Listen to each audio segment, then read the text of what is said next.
12월 셋째 주 12월 20일 하나님 말씀 봅니다. 하나님 말씀은 마가복음 1장 12절로 20절 말씀입니다.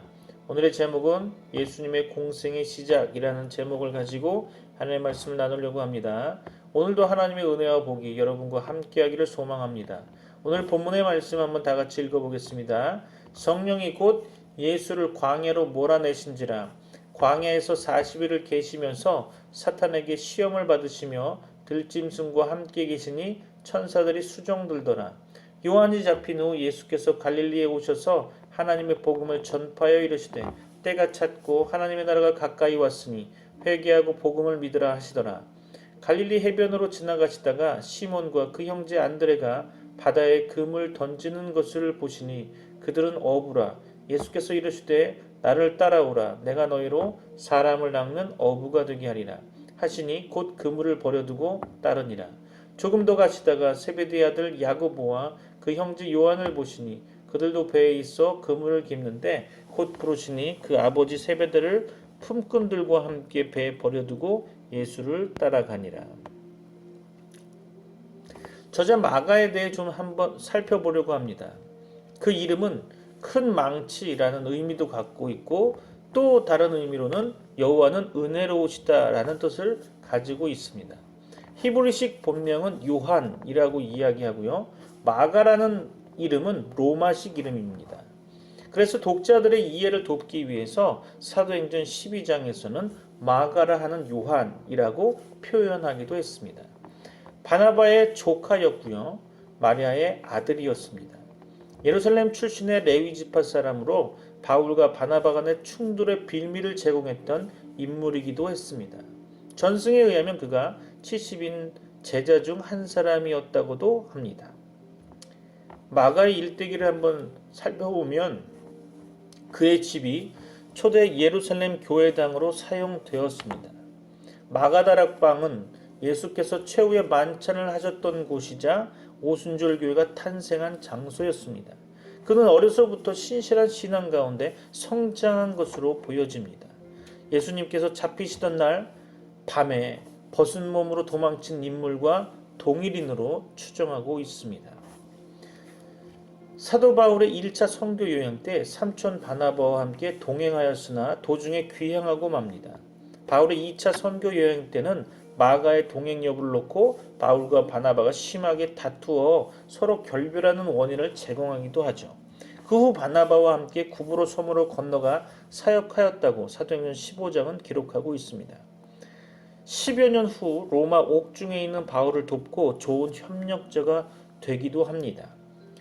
빌레몬서 1장과 디모데후서 4장에서 언급하고 있죠. 바울은 마가를 인정하면서 골로새 교회 성도들에게 마가를 기꺼이 맞아줄 것을 부탁하기도 합니다. 바울은 마가 일행이 하나님 나라를 위한 동역자가 되었으며 그들이 자신에게 참된 위로가 되었다고 골로새서 4장에서 피력하기도 했습니다. 사도 요한의 제자 파피아스에 의하면 바울의 사후 로마에서 사도 베드로의 통역을 맡은 것으로 전해지고 있습니다. 또 파피아스에 의하면 베드로를 통해 마가복음을 기록할 수 있었다라고도 합니다. 전승에 의하면 애굽의 지중해 연안 항구 도시 알렉산드리아 교회의 창시자로 알려져 있습니다. 또한 마가복음을 기록한 AD 67년부터 70년경 직후에 알렉산드리아에서 순교한 것으로 전해지고 있습니다. 오늘 본문의 말씀을 읽어가며 그 의미를 좀 한번 나눠보고자 합니다. 12절로 13절 말씀입니다. 성령이 곧 예수를 광야로 몰아내신지라 광야에서 40일을 계시면서 사단에게 시험을 받으시며 들짐승과 함께 계시니 천사들이 수종들더라. 광야는 거칠고 들짐승이 있고 온갖 위험이 있는 곳인데 특히 마귀의 시험이 있는 곳으로 성경은 기록하고 있습니다. 마태복음 4장 2절에 보면 40일간 금식하셨다고 예수님의 상태를 언급하고 있습니다. 40일간의 금식과 사탄에게 시험받으심은 그의 전도 사역을 위한 준비 과정이었던 것입니다. 하나님께서는 사탄에게 시험을 받을 수 없으나 인간 예수님은 받으셨다는 것을 한번 생각해 보아야 할 문제가 아닌가 생각됩니다. 그는 친히 인간의 연약함을 체험하셨던 것이죠. 첫사람 아담은 에덴 동산에서 마귀의 시험에 넘어져서 죄가 세상을 지배하게 되었는데 둘째 아담인 예수님께서는 승리하셨다는 거죠. 세상은 영적 전쟁터입니다. 신앙생활은 늘 마귀의 시험에 노출되어 있는데 그 가운데 이기는 것이 중요한 거죠. 늘 승리하는 여러분 되시길 소망하며 축복합니다. 14절로 15절입니다. 요한이 잡힌 후 예수께서 갈릴리에 오셔서 하나님의 복음을 전파하여 이르시되 때가 찼고 하나님의 나라가 가까이 왔으니 회개하고 복음을 믿으라 하시더라. 세례 요한이 잡힌 후에 예수님께서는 갈릴리에 오셔서 하나님의 나라의 복음을 전파하셨습니다. 하나님께서는 완전한 시간표가 있습니다. 예수 그리스도의 길을 예비하는 세례 요한의 사역이 끝났을 때 예수 그리스도께서는 갈릴리에서 본격적인 전도 사역을 시작하셨던 것입니다. 이것이 하나님의 시간표였죠. 갈릴리는 이스라엘 땅의 북부 지방입니다. 예루살렘은 남부 유대 지방에 위치하고 있고요. 예수님의 공적 전도 사역은 예루살렘이나 유대 지방에서가 아니라 북부 지방인 갈릴리 지방에서 시작된 것을 보게 됩니다. 하나님의 은혜는 어떤 지역이나 외적인 조건에 의존하지 않고 하나님의 자유로운 뜻에 있다는 것을 기억해야 합니다. 예수께서는 하나님의 나라의 복음을 전하셨습니다.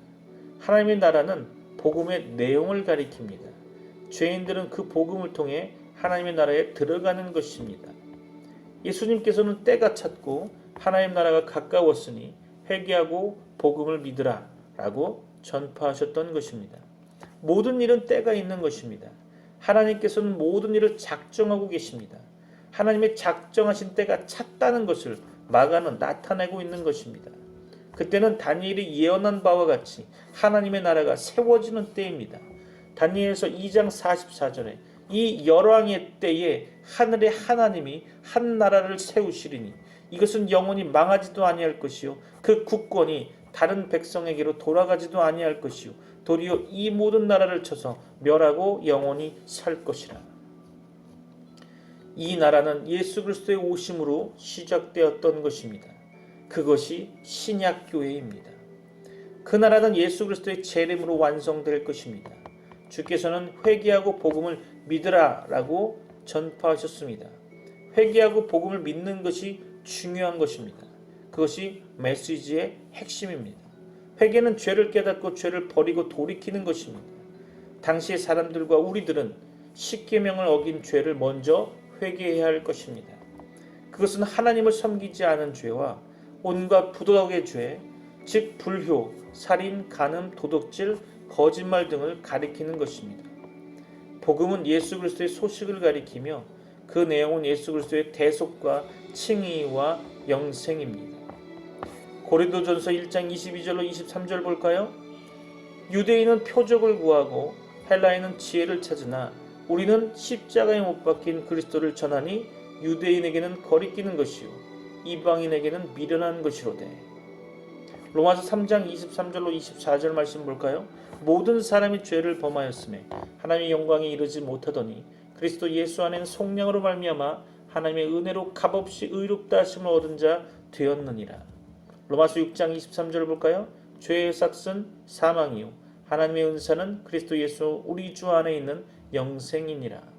요한복음 3장 16절 하나님의 세상을 이처럼 사랑하사 독생자를 주셨으니 이는 그를 믿는 자마다 멸망하지 않고 영생을 얻게 하려 하심이라. 사람은 누구나 죄를 회개하고 복음을 믿어야 할 것입니다. 그래야 복음을 얻게 되고 최종적으로 구원을 얻게 되는 것입니다. 여러분의 마음 안에 주님이 함께 거하십니까? 매일 여러분의 삶 속에 주님이 함께 동행하고 계십니까? 그래서 주님으로 인해 여러분의 삶이 풍성하십니까? 만약 풍성한 삶을 누리고 계시다면 주님이 내 안에 계심으로 인해 여러분은 어떤 풍성함을 누리고 있습니까? 주님이 거하고 계시는 나의 몸을 진정으로 사랑하며 소중히 여기십니까? 여러분 곁에 있는 가까운 사람들을 기쁨으로 섬기며 사랑하며 내 몸과 같이 아끼십니까? 하늘에 계신 아버지 하나님의 이름을 만방에 드러내며 그 영광을 위해 열심히 살아가고 계십니까? 주님이 거하시지 않는 세상의 사람들과 비교하여 여러분은 그들과 다른 어떤 것들을 누리며 그들에게 보여주고 있습니까? 내 안에 주님이 거하신다고 말을 하여도 그들과 다른 것이 하나도 없다면 그런 사람의 마음속에는 주님이 거하시는 것이 아닐 것입니다. 세상 사람들과 똑같이 나의 유익과 만족을 위해 살아가고 있다면 그런 사람들의 마음속에는 주님이 거하시는 것이 아닙니다. 내 안에 주님이 거하시고 계시다면 절망과 슬픔 가운데 처해 있을지라도 결코 쓰러지지 않을 것이며 더불어 그 절망과 슬픔을 찬양과 감사로 바꿀 수 있는 강한 신뢰감을 모든 사람들에게 보여줄 수 있을 것입니다. 절대로 주저앉지 않는 강한 힘, 바로 그것은 내 안에 계신 주님으로 인해 보여지는 절대적인 믿음일 것입니다. 나의 약함을 통해 더욱 강한 능력을 보여주실 나의 아버지를 향한 절대적인 신뢰, 그것이 내 안에 주님이 거하시는 증거라 생각됩니다. 진실로 주님이 여러분 안에 계시다면 과연 여러분은 어떤 모습을 보이게 될까요? 16절로 20절 말씀을 읽겠습니다. 갈릴리 해변으로 지나가시다가 시몬과 그 형제 안드레가 바다에 금을 던지는 것을 보시니 그들은 어부라. 예수께서 이르시되 나를 따라오라. 내가 너희로 사람을 낚는 어부가 되게 하리라 하시니 곧 그물을 버려두고 따르니라. 조금 더 가시다가 세베대의 아들 야고보와 그 형제 요한을 보시니 그들도 배에 있어 그물을 깁는데 곧 부르시니 그 아버지 세베대를 품꾼들과 함께 배에 버려두고 예수를 따라가니라. 예수님의 사명은 죄인을 구원하는 것에 있습니다. 그는 죄인을 부르러 이 세상에 오셨습니다. 사도 바울도 디모데전서 1장 15절에 미쁘다 모든 사람이 받을 만한 이 말이요 그리스도 예수께서 죄인을 구원하시려고 세상에 임하셨다 하였도다 라고 말씀하고 있습니다. 전도는 하나님께서 자기 아들에게 맡기신 일이며 사람을 구원하는 하나님의 방법입니다. 그것은 교회의 최대의 임무와 사명이며 세상에서 가장 귀하고 중요한 일일 것입니다. 주께서는 이 중요한 일을 위해 전도자를 부르셨습니다. 사람이 예수 그리스도의 이름을 불러 구원을 얻으려면 그 이름에 대해 들어야 하고 들으려면 전하는 자가 있어야 할 것입니다. 당연한 이치겠죠. 구원을 위해서는 전도가 필요하고 전도를 위해서는 전도자가 필요한 것입니다. 누군가 사람들에게로 가야 하고 예수 그리스도를 전해야 사람들이 구원을 받게 되는 것입니다. 하나님께서는 복음을 전할 사람들을 예비하고 계십니다. 예수님께서는 갈릴리 어부들에게 나를 따라오너라 라고 말씀하셨음을 보게 됩니다. 전도자는 주와 함께 있으면서 주의 말씀을 잘 배워야 합니다. 오늘날 전도자는 성경에 정통하여 역사적 기독교 신앙을 이해해야 합니다. 또 전도자는 주님의 인격과 삶을 본받아야 합니다. 그는 무엇보다 주님의 온유와 겸손을 본받아야 할 것입니다. 또 전도자는 주께서 가신 십자가의 고난과 죽음의 길을 걸어갈 각오를 해야 할 것입니다. 말씀을 마무리하겠습니다. 본문의 말씀을 몇 가지로 한번 정리해 보려고 합니다. 첫 번째로요. 주 예수 그리스도께서 오심으로 하나님의 나라가 건립되기 시작하였다는 것입니다. 그 나라가 바로 곧 신약교회인 것입니다. 죄인들은 죄를 회개하고 예수님을 믿음으로 그 나라에 돌아오는 것입니다. 둘째로 죄인이 구원을 받으려면 회개하고 복음을 믿어야 한다는 것입니다. 그는 모든 불경건과 부도덕을 깨닫고 버리고 돌이켜야 하고 예수 그리스도를 구주로 믿어야 할 것입니다. 누구든지 죄사함과 의롭다 하심과 영생을 얻고 천국에 들어가려면 자기의 죄를 회개하고 복음을 믿어야 할 것입니다. 셋째로 전도는 예수님의 사명이었고 신약교회의 사명이라는 것입니다. 우리는 전도를 중요하게 여겨야 할 것입니다. 전도는 하나님의 구원 계획을 이루시는 방법이며 하나님께서 자신의 독생자에게 맡기신 일입니다. 전도는 세상에서 가장 귀하고 중요한 일이며 곧 지옥 갈 영혼들을 구원하는 일입니다. 전도가 교회의 최대의 임무요 사명임을 깨달아야 할 것입니다. 우리는 전도지를 주위에 배포하는 것으로 전도 다 했다라는 생각을 버리고 삶 속에서 전도자의 삶을 살아가야 할 것입니다. 여러분에게 하나님의 은혜와 복이 넘치기를 소망하며 다 같이 기도하겠습니다.